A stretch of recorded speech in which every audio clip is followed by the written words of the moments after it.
Assalamualaikum warahmatullahi wabarakatuh. Good morning students, how are you today? Semoga kalian semua dalam keadaan sehat walafiat ya. Nah, sebelum kita memulai pembelajaran pada pagi hari ini, marilah kita ucapkan tasmiyah bersama-sama. Bismillahirrahmanirrahim. Baiklah, kembali lagi dengan Bu Uki di video pembelajaran tentang elastisitas bahan. Kemarin kita sudah bertemu di video yang pertama ya, dan Bu Uki mendapat banyak sekali masukan dari kalian. Terima kasih atas semua saran dan masukan yang telah kalian berikan. Baiklah, sebelum memulai pelajaran pada hari ini, kita akan flashback dulu ya di video yang sebelumnya. Mari kita simak. Baik, di video yang pertama kemarin, kita sudah belajar tentang konsep elastisitas. Kita tahu ada benda plastis, ada benda elastis, dan kesemuanya dipengaruhi oleh gaya. Ketika dia bisa kembali ke bentuknya yang semula, maka dia disebut dengan benda elastis. Nah, benda elastis ini terkait dengan tegangan, regangan, dan keduanya nanti akan terhubung menjadi modulus Young atau modulus elastisitas. Kita juga mengenal adanya modulus geser. Kemudian di video berikutnya atau video ini kita akan mempelajari tentang hukum Hooke. Nah, hukum Hooke ini terkait dengan pegas, seperti itu. Oke, di video yang pertama kita juga telah mempelajari tentang parameter elastisitas. Apa saja parameter elastisitas itu? Pertama, ada tegangan atau stres. Nah, ini disimbolkan dengan seperti ini ya. Itu namanya adalah sigma. Bacanya apa? Sigma. Sigma adalah gaya dibagi luas penampang. F itu satuannya adalah Newton, kemudian A satuannya adalah meter kuadrat. Nah, kenapa sigma ini satuannya Newton per meter kuadrat? Karena F itu Newton, kemudian A adalah meter kuadrat. Jadi Newton per meter kuadrat. Itu adalah satuan dari sigma atau tegangan atau stres. Yang bisa stres ternyata nggak cuma kalian ya, tapi benda elastis juga bisa stres. Nah, parameter yang kedua itu ada regangan atau strain.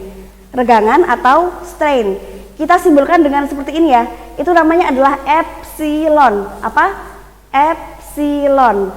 Nah, epsilon ini adalah delta L dibagi L. Dengan delta L adalah pertambahan panjang atau apa ya, setelah kemudian diberi gaya dia kan akan bertambah mulur. Nah, pertambahan panjangnya itu disebut dengan delta L. Satuannya adalah meter. Kemudian dibagi L. L adalah panjang mula-mula, satuannya juga meter. Nah, yang menarik dari regangan atau strain ini, dia tidak memiliki satuan atau tidak memiliki dimensi. Kenapa? Karena delta L itu adalah satuannya M, L satuannya adalah M, maka M per M habis, seperti itu. Jadi tegangan dia tidak memiliki satuan, seperti itu. Bisa dipahami ya? Nah, kemudian teman-teman, ini mungkin yang belum kita bahas di video yang pertama. Jadi kita kemarin sudah menyinggung tentang modulus elastisitas atau modulus Young. Simbolnya adalah E besar. Oke, simbolnya apa? E besar. Nah, E ini adalah tegangan dibagi regangan. Kita tahu tegangan itu sigma. Sigma adalah F per A. Dan regangan adalah epsilon. Epsilon adalah delta L per L. Jadi di situ teman-teman bisa lihat E sama dengan sigma per epsilon. Kemudian sigma adalah F per A per epsilon ya. Epsilon adalah delta L per L. Kemudian kita pakai perkalian silang, jadinya F per A dikalikan L per delta L. Kita akan dapatkan rumusan atau persamaan sebagai berikut. E sama dengan F dikali L per A dikali delta L. Dengan E adalah modulus Young atau modulus elastisitas. F itu adalah Newton atau gaya. L adalah panjang mula-mula, satuannya meter, dibagi A adalah luas penampang dengan satuannya meter kuadrat, kemudian delta L adalah pertambahan panjang, satuannya adalah meter. Satuan dari modulus Young apa Bu? Satuannya sama dengan tegangan ya, karena tegangan dibagi regangan, tegangan kan satuannya Newton per meter kuadrat, sedangkan regangan dia tidak memiliki satuan, maka satuannya sama dengan tegangan, yaitu Newton per meter kuadrat. Jelas? Nah, sampai juga kita di materi video yang sesungguhnya. Kita akan belajar tentang hukum Hooke. Apa sih hukum Hooke itu? Siapa yang menemukan hukum Hooke? Nah, kita akan mempelajari di materi berikut ini. Selamat menyaksikan. Nah, teman-teman, kemarin ada yang bertanya pada Bu Uki, Bu, gaya seperti apa yang kira-kira bisa membuat sebuah benda elastis itu kemudian berubah bentuk atau berubah ukuran? Jika kita berikan gaya yang kecil, bukannya dia tidak akan berubah apa-apa. Nah, pertanyaan yang cerdas teman-teman, suatu benda itu kemudian kita nyatakan dia itu benda elastis atau dia benda plastis, ketika benda yang mengenainya itu bisa berbuat sesuatu terhadap dia. Jadi gayanya itu gaya yang tertentu ya. Jadi gayanya itu bukan gaya yang kemudian hanya pelan atau gaya yang seperti apa, tapi gaya yang sedang kayak itu ya. Gaya yang kemudian minimal bisa membuat dia itu berubah bentuk untuk sementara seperti itu. Nah, misalkan nih Bu Uki punya karet. Kalian pernah pegang karet? Pernah ya? Ketika Bu Uki berikan gaya yang kecil pada karet tersebut, mungkin dia tidak akan berpengaruh apa-apa. Tapi kemudian ketika Bu Uki beri tarikan yang agak kuat kayak gitu ya, ketika Bu Uki kembalikan keadaan semula, maka karet itu akan kembali keadaan semula. Nah, itu kenapa karet tersebut disebut sebagai benda elastis seperti itu. Nah, tapi teman-teman, ternyata di dunia ini tidak ada benda yang 100% plastis dan 100% elastis. Ya, seelastis-elastisnya suatu benda, pasti dia akan mencapai titik plastis. Dan seplastis-plastisnya suatu benda, pasti dia memiliki sedikit saja sifat elastis, seperti itu. Misalkan nih, karet tadi ya, karet tadi Bu Uki terus tarik gitu ya, tarik gitu ya, tarik sepanjang ini, mungkin dia ketika Bu Uki kembalikan akan kembali semula. Tapi ketika Bu Uki tarik lagi dipaksa gitu ya, dipaksa walaupun sudah nggak kuat tapi tetap dipaksa. Nah, kemudian Bu Uki tunggu lama, setelah dikembalikan ternyata dia kembali sih, tapi kayak ada molor-molornya dikit kayak gitu. Apalagi kemudian Bu Uki coba lagi, Bu Uki tarik gitu ya, tarik sampai pol gitu. Misalnya ditaruh di ganggang pintu, kemudian di ganggang pintu satunya kayak gitu ya. Sehingga dia itu menjadi molor banget kayak gitu. Nah, itu berarti dia tidak kembali ke ukuran semula, dan bahkan ketika kita terus memaksakannya dia bisa putus kayak gitu ya. Nah, ini akan kita pelajari di grafik tegangan terhadap regangan. Nanti kita akan mempelajari bahwa suatu benda ternyata memiliki ada batas hukum Hooke, batas elastis, titik tekuk, titik patah gitu ya. Nah, simak ya, setelah ini kita akan membahas tentang grafik tegangan terhadap regangan. Dari titik 0 sampai A, ini ada batas hukum Hooke kayak gitu. Jadi hukum Hooke yang akan kita terangkan setelah ini ada dalam titik ini ya, dari titik 0 sampai A seperti itu. Nah, di sini ketika grafik atau di sini sudah tidak lagi linear tapi agak miring sedikit. Nah, ini ada batas elastis. Maksudnya apa? Ini adalah titik-titik kritis di mana benda itu bisa jadi dia bakalan nggak kembali menjadi bentuknya yang semula, yaitu bentuk yang elastis. Nah, titik C itu adalah titik tekuk gitu ya, atau kita kenal sebagai yield point. Nah, di atas titik itu hanya dibutuhkan tambahan gaya tarik kecil untuk menghasilkan pertambahan panjang yang besar. Nah, tegangan paling besar yang dapat kita berikan tepat sebelum kawat patah disebut tegangan maksimum atau ultimate tensile stress. Seperti itu. Jadi bisa jadi di sini ketika benda itu diolorkan tadi ya, diregangkan, dia bisa sih kembali tapi tidak seperti semula, seperti awal seperti itu. Bahkan dia akan sampai ke titik E. Ketika kita terus menariknya, di titik ini akan terjadi titik patah seperti itu. Jika tegangan yang kita berikan itu mencapai titik E, bisa jadi benda yang kita tarik tadi itu akan patah seperti itu teman-teman. Jadi tidak semua benda elastis itu ketika diberikan gaya berapapun jumlahnya tetap akan elastis. Akan ada masa-masa atau titik-titik di mana dia akan mencapai titik patah, dan ya sudah, karena dia sudah berada di titik patah, dia tidak akan kembali ke bentuk semula. Dia tidak lagi elastis seperti itu. Nah, next kita akan membahas tentang hubungan antara gaya dan perubahan panjang pada pegas. Oke, di sini saya tahu kalian lagi di rumah ya, jadi kita tidak bisa praktikum. Sebenarnya ingin Bu Uki tugaskan di rumah, tapi karena mungkin keterbatasan sumber daya di rumah ya, jadi kita akan membayangkan praktikumnya saja seperti itu. Nah, di sini judul praktikumnya adalah pengaruh gaya terhadap benda pegas. Tujuannya mengamati pengaruh gaya terhadap benda pegas, alat dan bahannya pegas, karet, ban, beban, timbangan, dan statif. Nah, ini yang nggak ada di rumah pasti timbangan sama statif ya. Kalau pegas, karet, ban, beban mungkin kalian bisa cari seperti itu. Nah, di sini teman-teman kita akan mengisi sebuah tabel dengan penampakan gambar seperti ini kayak gitu. Jadi pegasnya ini kita pasang pada statif, kemudian kita beri beban pada si pegas tersebut kayak gitu. Jadi kita akan mengukur berapa sih panjang mula-mula si pegas kayak gitu. Kemudian setelah diberi beban, kita ukur juga bebannya berapa, dia mengalami pertambahan panjang sepanjang berapa. Nah, itu yang akan kita masukkan ke dalam tabel ini. Sampai kita mendapatkan rumusan apa? Kita mendapatkan F per X. F itu gaya keberapa, X itu adalah panjang ya. Jadi perubahan panjang benda itu sampai berapa seperti itu.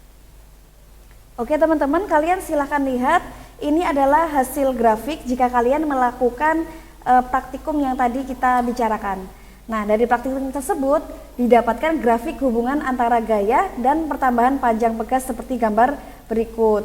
Nah, di sini ada di sumbunya ya, ada F atau gaya ya dalam satuan Newton, kemudian di sini ada delta X dalam satuan meter. Delta X itu pertambahan panjang. Nah, bisa dilihat dari grafik berapapun gayanya, pertambahan panjangnya itu cenderung stabil seperti itu ya. Dan ini menghasilkan suatu garis yang linear itu ya. Artinya apa? Di sini ada sesuatu yang kelak akan kita sebut sebagai K ya. Karena nilai K ini selalu konsisten atau selalu sama untuk pegas yang sama. Dari gambar terlihat bahwa grafik berupa garis lurus. Pada keadaan tersebut besarnya gaya F sebanding dengan pertambahan panjang X dan pegas dikatakan meregang secara linear seperti itu. Nah, ini sepadan dengan yang tadi kita bicarakan di awal ya. Jika gaya tarik pada pegas terus diperbesar hingga pada nilai F dan X tertentu, grafik akan menyimpang dari bentuk lurus atau linear. Nah, pada saat itu dikatakan batas linearitas sudah akan terlampaui. Namun, jika gaya F terus diperbesar hingga jauh melewati batas linearitasnya, pegas akan bertambah panjang dan tidak kembali ke ukuran semula. Pada saat itu dikatakan bahwa batas elastisitas atau batas kelentingan pegas sudah terlampaui. Apabila gaya terus diperbesar lagi, maka pegas dapat putus. Nah, yang bisa kita simpulkan dari praktikum itu adalah benda elastis itu mempunyai batas elastisitas, ya seperti yang kita bahas tadi ya. Jika gaya yang diberikan ke benda elastis mengakibatkan benda tersebut melampaui batas elastisitasnya, maka benda tersebut tidak dapat kembali ke ukuran yang semula. Oke, next. Selanjutnya ini ya, kita bikin rumusannya. Berdasarkan praktikum dapat disimpulkan bahwa nilai W per X, W itu berat ya, jadi setara nilainya dengan F itu adalah massa kali gravitasi itu ya, hampir sama atau konstan. Jadi F per delta X sama dengan konstan. Nah, selanjutnya perbandingan gaya dengan perubahan panjang pegas kita sebut sebagai konstanta pegas. Nah, ini ya, F per delta X nanti kita akan sebut dengan K gitu. Nah, untuk masing-masing pegas dia itu memiliki nilai konstanta yang berbeda-beda tergantung jenis bahannya. Dan persamaan itu lalu bisa kita tulis K sama dengan F per delta X atau F sama dengan K kali delta X. Dengan K tentu saja konstanta gaya pegas, kemudian delta X adalah pertambahan panjang, dan F adalah gaya atau Newton. Satuannya K apa? Betul, karena K itu adalah F per delta X, maka satuannya adalah satuannya F per satuannya delta X, yaitu Newton per meter. Oke. Nah, di sini kemudian kita akan menemukan suatu hukum namanya hukum Hooke. Nah, hukum Hooke ini berbunyi, pada daerah elastisitas suatu benda, besarnya pertambahan panjang sebanding dengan gaya yang bekerja pada benda itu. Nah, itu yang dinamakan hukum Hooke. Oke anak-anak, kita akan melanjutkan ke contoh soal. Ya, kita akan melanjutkan tentang contoh soal dari apa yang tadi kita pelajari. Silahkan dibaca dulu soalnya. Sebuah pegas yang tergantung pada statif mula-mula panjangnya 20 cm. Kemudian pada saat ujungnya digantungkan beban 2 kg, ternyata panjang pegas menjadi 25 cm. Tentukan besarnya konstanta pegas tersebut. Nah, sebelum mengerjakan soal, satu hal yang perlu kalian ingat, sebelum mengerjakan soal fisika, kita harus mengidentifikasi apa saja besaran-besaran yang tercantum dalam soal tersebut. Nah, ketika kita sudah mampu mengidentifikasi, insya Allah mau soal sesulit apapun, asalkan kita tahu rumusnya seperti itu ya. Jadi kita akan bisa menerapkan ini pakai rumus apa seperti itu. Nah, kita contohkan ya. Nah, di sini mula-mula panjangnya 20 cm. Berarti kalau mula-mula panjangnya 20 cm itu termasuk apa? Ya, itu adalah L ya. Jadi kita diketahui L-nya sama dengan 20 cm. Kemudian pada saat ujungnya digantungkan beban 2 kg, ternyata panjang bekas menjadi 25 cm. Nah, beban di situ berarti adalah, ya, beban adalah massa ya. Massanya adalah sebesar 2 kg. Nah, ternyata panjang bekas menjadi 25 cm. Berarti itu panjang apa? Ya, panjang setelah diberikan gaya ya. Berarti misalkan aja kita tulis di sini LT misalnya ya. LT itu maksudnya panjang terakhir gitu ya. Panjang terakhir jadinya berapa seperti itu. T sama dengan 25 cm. Nah, padahal kan kalau pegas kita taunya pertambahan panjang ya. Berarti kalau dari sini kita bisa menyimpulkan pertambahan panjangnya berapa kira-kira? Delta L. Ya, betul. Delta L adalah panjang akhir dikurangi panjang mula. Oke, berapa? 25 cm dikurangi 20 cm. Ya, ini satuannya ya, ditulis cm. Berarti berapa? 5 cm. Nah, 5 cm ini kan masih satuan ini ya, CGS ya, cm gram sekon. Kita jadikan satuan internasional, dia jadi 5 kali 10 pangkat min 2 meter, ya enggak? Oke. Nah, sekarang sudah diketahui delta L, diketahui M. Kita yang ditanyakan adalah konstanta pegas. Berarti ya di sini berarti yang ditanyakan adalah konstanta pegasnya ya. Kita tulis K kecil ya. K sama dengan berapa? Seperti itu. Nah, kita sudah mengetahui ya tadi kalau F itu sama dengan ya gaya itu sama dengan konstanta pegas dikalikan delta X. Nah, berarti kalau mau nyari K gimana? Ya tinggal kita bolak-balik ya. K sama dengan F per delta X. Ya, seperti itu. Nah, di sini berhubung F-nya nggak ada, tapi kita tahu ada M. Sementara itu kita tahu kalau F itu sama dengan massa kali gaya gravitasi, gitu ya. Gravitasinya kita anggap 10 ya, misalkan. Nah, jadi setelah kita kerjakan, jadi massanya 2 kg, kilogramnya udah nggak perlu diganti ya, karena sudah internasional. 2 kg dikalikan gaya gravitasinya 10 meter per sekon, dibagi delta X. Nah, delta X yang dimasukkan, ya delta X yang dimasukkan itu adalah delta X yang sudah diubah menjadi meter ya, yaitu 5 dikali 10 pangkat min 2. Nah, 2 per 5 berapa? Ya, 0,4 gitu ya, 0,4. Kemudian 10 pangkat min 2 dia itu naik ya. Naik tuh nanti jadi 10 pangkat 2 tambah 10 pangkat 1 jadi 10 pangkat 3. Nah, kalau kita sederhanakan lagi berarti jadi 4 kali 10 pangkat 2. Oke, satuannya apa? Newton per meter, seperti itu. Nah, gampang sekali ya.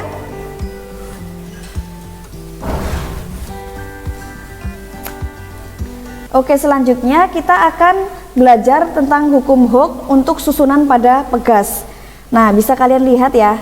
Jadi kita akan belajar tentang susunan pegas. Ya, susunan. Jadi pegas itu bisa disusun secara seri atau paralel. Mirip kalau waktu kalian SMP itu kalian pernah belajar tentang resistor ya. Jadi apa namanya? Nah, ini pegasnya disusun secara seri. Seri itu artinya apa? Nempel ini ya, dempel-dempel seperti itu. Nah, di sini itu ada pegas yang pertama, ini pegas yang kedua, masing-masing pasti punya konstanta pegasnya masing-masing. Ini ada K1, terus pegas 2 kita kasihkan konstanta 2. Nah, ini kemudian ditarik oleh sebuah beban kayak gitu. Nah, penggabungan dari konstanta ini kita sebut sebagai konstanta pengganti, atau karena di sini susunannya seri kita sebut sebagai konstanta seri, seperti itu. Nah, teman-teman, yang perlu kalian perhatikan di sini ada prinsip ya. Prinsip dalam susunan seri kayak gitu ya.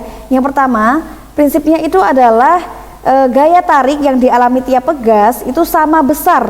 Jadi gaya tarik yang dialami oleh pegas yang pertama dengan yang kedua itu sama besar, dan gaya tarik ini sama dengan gaya tarik yang dialami pegas pengganti. Jadi pegas pertama itu gayanya sama, gaya tariknya dengan pegas kedua. Kenapa? Karena mereka itu berada dalam satu jalur, dan pegas penggantinya juga sama, gayanya sama. Nah, maka bisa kita rumuskan F1 sama dengan F2 sama dengan F. F di sini maksudnya adalah F pengganti, seperti itu.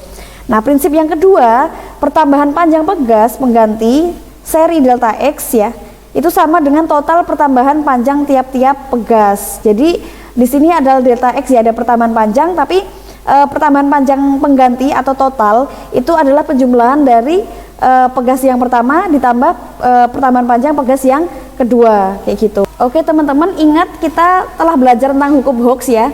Hukum Hooke ini berbunyi F sama dengan K kali delta X.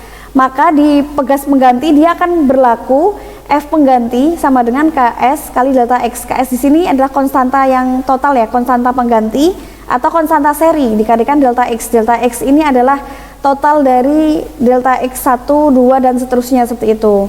Nah, kita juga bisa tuliskan kan delta X sama dengan F per konstanta pengganti atau konstanta seri. Nah di sini yang pegas pertama juga berlaku F1 dikali K1 F1 sama dengan K1 dikali delta X1. Nah, di sini kurang 1 ya, saya tambahin 1. Nah, ini kalau dituliskan delta X1 sama dengan F1 per K1. Dan di pegas yang kedua berlaku F2. Nah, ini kurang 2 ya, kita tambahin ya. F2 sama dengan K2 dikali delta X2 juga, kita tambahin 2 ya. Delta X2 sama dengan F2 per K2 seperti itu. Nah, lalu kita substitusikan nih pada persamaan yang ini nih, yang delta X sama dengan delta X1 ditambah delta X2. Nah, tadi kan udah ketemu nih delta X, ini delta X1, ini delta X2. Tinggal kita masukin. Nah, F per KS sama dengan F1 per K1 plus F2 per K2. Ingat, pada susunan seri itu berlaku ini. F1 sama dengan F2 sama dengan F. Gayanya tuh sama, mau pegas 1, pegas 2, pegas pengganti gayanya sama. Maka ini nanti bisa kita coret teman-teman, ya enggak? F-nya kita coret karena sama, kayak gitu ya. Karena sama kita coret, maka dia akan menghasilkan 1 per KS sama dengan 1 per K1 plus 1 per K2. Otomatis nih kalau kita mau cari KS-nya aja, berarti nanti tinggal dibalik ya hasilnya, seperti itu. Nah, untuk pegas yang identik, ini kan untuk yang berbeda-beda ya konstantanya. Kalau untuk N pegas identik, yang namanya identik itu berarti konstanta pegasnya tuh sama. Nah, yang memiliki nilai K sama, maka berlaku konstanta seri itu sama dengan atau pengganti itu sama dengan K per N. K itu nilai pegas identiknya, K-nya, dan N itu adalah jumlahnya, jumlah dari pegas yang mau kita kerjakan, seperti itu. Bisa dipahami? Nah, selanjutnya kita akan belajar tentang susunan paralel ya pada pegas ya. Nah, paralel itu seperti ini ya. Nah, dulu teman-teman pernah belajar tentang resistor juga ya. Nah, seperti ini. Prinsip susunan paralel itu yang pertama, gaya tarik pada pegas pengganti F sama dengan total gaya tarik pada tiap pegas F1 dan F2. Jadi penggantinya itu sama dengan total ya. Kan ini ditariknya di sini, tarik sini pasti F1 dan F2-nya itu berbeda ya, makanya dijumlah seperti itu. Jadi gaya pengganti atau gaya total itu sama dengan F1 ditambah F2, kayak gitu. Kemudian yang kedua, prinsipnya pertambahan panjang tiap pegas itu sama besar, dan pertambahan panjang ini sama dengan pertambahan panjang pegas pengganti, seperti itu. Jadi berlaku delta X sama dengan delta X1 dan delta X2. Ya benar teman-teman, karena bebannya di sini ya, maka pertambahan panjang di pegas 1 dengan pertambahan panjang di pegas 2 pasti sama ya. Kayak gitu ya. Jadi di sini dituliskan delta X sama dengan delta X1 sama dengan delta X2. Oke, persamaannya kita ingat ada hukum Hooke. Di sini hukum Hooke itu F sama dengan K kali delta X, sama kayak yang seri tadi. Maka di sini berlaku F sama dengan KP kali delta X. Kalau pada seri tadi kita sebut KS atau konstanta pengganti seri, di paralel kita sebut sebagai KP, konstanta pengganti paralel. Dan F ini nilainya KP dikalikan delta X. Seperti itu. Kemudian pada pegas yang pertama berlaku F1 sama dengan K1 kali delta X1.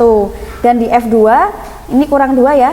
Di F2 itu berlaku K2 sama dengan F2 sama dengan K2 dikalikan delta X2. Lalu kita substitusikan pada persamaan ya. Jadi persamaannya F sama dengan F1 ditambahkan F2. Nah, tinggal dimasukin aja nih di sini. F yang pengganti ya, itu F-nya KP kali delta X, kemudian F1-nya itu K1 kali delta X1, kemudian F2-nya itu K2 kali delta X2, seperti itu. Nah, karena pada susunan paralel itu berlaku delta X sama dengan delta X1 sama dengan delta X2, yang ini ya, maka persamaan itu menjadi, nah konstanta paralel sama dengan konstanta 1 tambah konstanta 2. Kok bisa kan ini, kan delta X itu kan sama dengan delta X1 sama dengan delta X2 ya. Jadi ibaratnya bisa kita coret, ya nggak sih? Nah, bisa kita coret seperti ini, seret. Nah, jadi deh tinggal konstanta pegas sama dengan K1 plus K2 dan seterusnya. Nah, untuk N pegas identik, jadi kalau misalnya pegasnya itu identik atau sama, yang memiliki nilai K sama, maka berlaku Ks sama dengan N kali K, dengan N adalah jumlah pegasnya. Nah, K adalah nilai konstantanya. Nah, hal unik teman-teman yang kalian temukan apa? Ya, susunan paralel dan seri pada pegas ini ternyata berbanding terbalik dengan dulu kalau kalian belajar tentang ini ya, resistor ya, pada hambatan itu ya. Jadi kalau di hambatan atau di resistor itu seri itu justru yang langsung ditambahkan ya, yang kayak gini. Tapi ini kebalik itu ya, justru yang ditambahkan langsung itu ketika susunan pegasnya paralel seperti itu. Nah, nanti kita juga belajar tentang ini ya, gabungan juga. Jadi seri dan paralel digabungkan seperti itu. Agar lebih memahami, kita akan berlatih contoh dan latihan soal seperti itu ya. Nah, oke, kita akan ke soal tentang susunan seri ya. Jadi bisa dibaca soalnya, 3 buah pegas masing-masing dengan konstanta gaya 200 Newton per meter, 300 Newton per meter, dan 600 Newton per meter disusun seri dan diberi beban 25 Newton. Nah, pertanyaannya, tentukan pertambahan panjang susunan pegas itu. Nah, seperti biasa ya, kita perlu menuliskan variabel-variabel yang diketahui. K1 itu 200 Newton per meter ya, konstanta pegas yang satu ya. Kemudian ada lagi konstanta pegas yang kedua, K2 itu adalah 300 Newton per meter.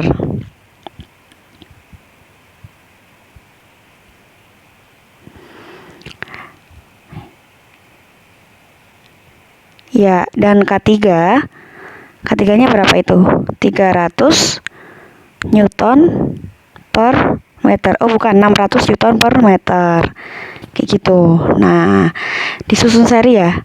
Dan di situ diketahui F-nya itu 25 Newton ya, teman-teman. Nah, berarti kalau F-nya sudah diketahui, kita tinggal menuliskan saja nih gitu ya. Menuliskan saja berapa sih F-nya itu karena sudah dalam Newton. Nah, beda cerita kalau misalkan nanti itu yang diketahui itu adalah masanya gitu ya. Misalkan masanya berapa kilogram. Nah, berarti untuk mencari F-nya nanti kita harus mengalihkan dengan gaya gravitasi dulu, M kali G. Tapi berhubung karena ini sudah Newton, sudah langsung gaya, bisa kita tuliskan F sama dengan 25 Newton seperti itu. Nah, langsung kita ke rumusnya ya, susunan seri ya. 1/Ks sama dengan 1/K1 tambah 1/K2 ditambah 1/K3 ya, karena ada 3 pegasnya gitu ya. Terus langsung aja kita masukin ke dalam rumus ya. Ya, sama dengan 1/K1-nya tadi berapa? 200 ya. Langsung kita tulis 1/200 ditambah 1/300 ditambah 1/600. Oke. Nah, seperti matematika yang sudah kita pelajari, untuk menjumlahkan ini semua kita harus menyamakan penyebutnya. Oke, kita ambil yang paling besar ya, biar gampang. Kita ambil 600. Oke. 600 bagi 200, 3. Ditambah 600 bagi 300 itu 2. Ditambah 600 bagi 600 dikali 1 ya. Oke, 3 tambah 2 tambah 1 berapa? Ya, pintar, 6/600. Tapi jangan senang dulu teman-teman, karena 6/600 ini baru nilai 1/Ks. Nah, kalau mau nyari Ks-nya gimana? Ya, tinggal dibalik aja atau ya. Jadi Ks sama dengan 600 dibagi 6 ya. Berapa 600 bagi 6? Ya, pintar, 100. Satuannya adalah Newton per meter. Nah, tapi belum selesai ternyata nih. Nah, karena yang ditanyakan itu bukan Ks-nya, tapi pertambahan panjang susunan pegas, alias apa? Ya, delta X. Berarti udah ketemu KS-nya, kita kembali ke hukum Hooke ya. Ya. Hukum Hooke yaitu F sama dengan K dikalikan delta X. Tentu saja K di sini adalah K yang udah gabungan ya, K pengganti, K seri itu ya. Jadi langsung kita masukin F-nya 25 sama dengan K-nya tadi 100 dikalikan delta X. Tidak perlu penyamaan satuan karena sudah setara semua ya, sudah satuan internasional gitu ya. Nah, berarti delta X sama dengan 25 per 100 kayak gitu. Atau bisa juga kalau desimal ya, kita tulisin 0,25 ya, satuannya adalah meter.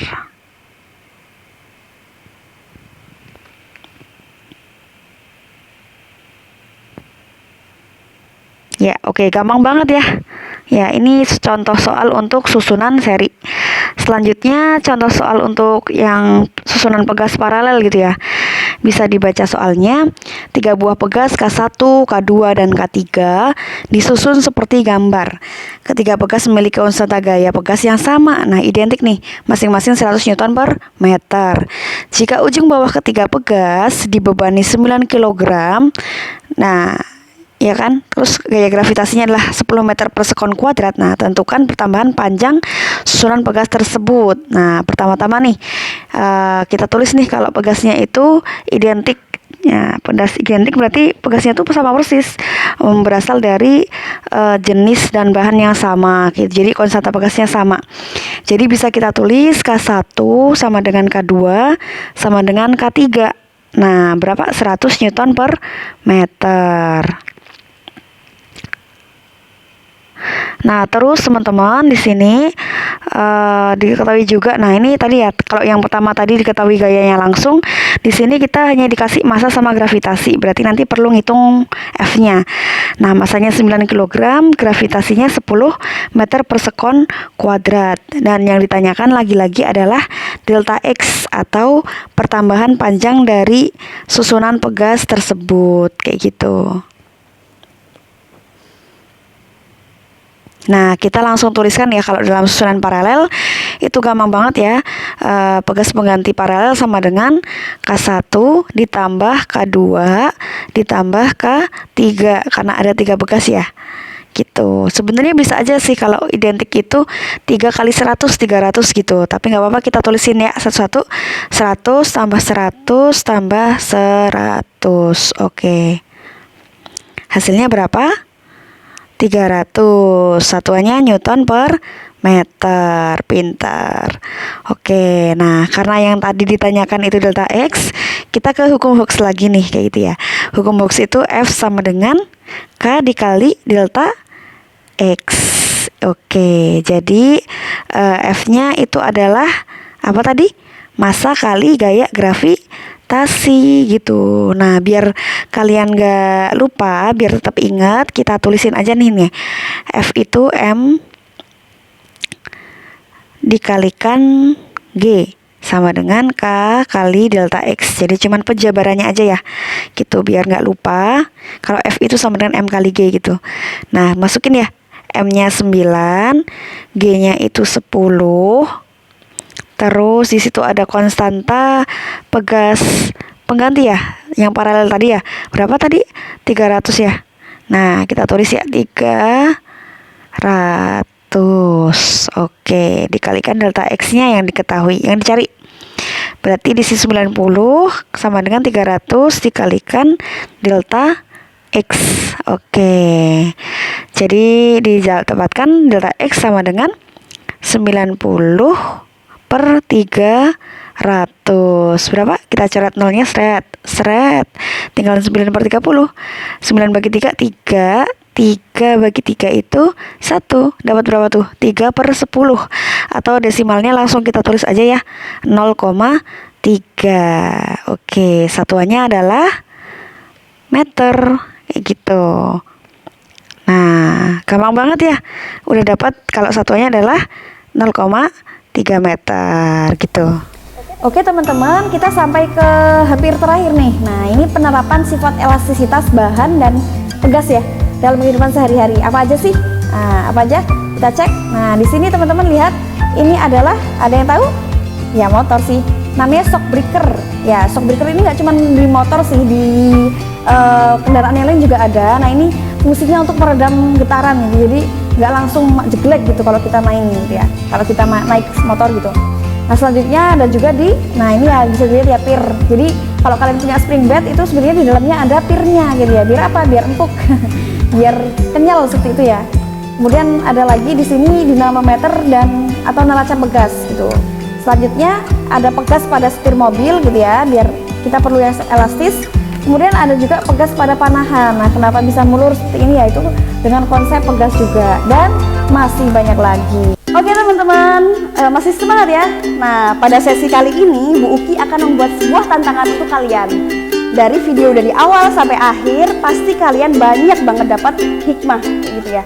Jadi Bu Uki akan tantang kalian, buatlah satu quote tentang fisika dan dikaitkan dengan kehidupan dan hikmah dalam kehidupan sehari-hari. Nah, nanti bisa dikirim di kolom Edu Fikri seperti itu. Nah, nanti insya Allah akan Bu Uki kompilasi, dan yang paling menarik insya Allah akan dapat hadiah nggak ya? Nah, kita lihat nanti seperti itu. Jadi teman-teman silahkan ya, silahkan berkreasi. Alhamdulillahirabbil alamin. Sampailah juga kita di ujung video. Pasti sudah pada capek ya. Nah, Bu Uki mengucapkan jazakumullah khairan katsiran atas atensi kalian yang luar biasa. Terima kasih sudah mau bertahan dari awal sampai akhir menyaksikan video ini. Akhirul kalam, afwan minkum. Assalamualaikum warahmatullahi wabarakatuh. Cintailah fisika, maka fisika akan mencintaimu.